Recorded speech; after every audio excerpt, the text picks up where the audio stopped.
ওই কদম গাছে খেলানো দিয়া, কদম গাছে খেলানো দিয়া কালা বাজায় মোহন বাঁশি সই না যায় যমুনার জলে।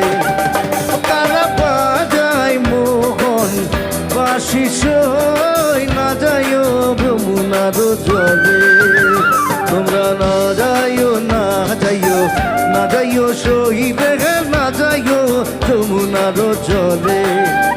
তোমরা না যাইও না যাইও না যাইও শহীদে না যাইও যমুনার জলে।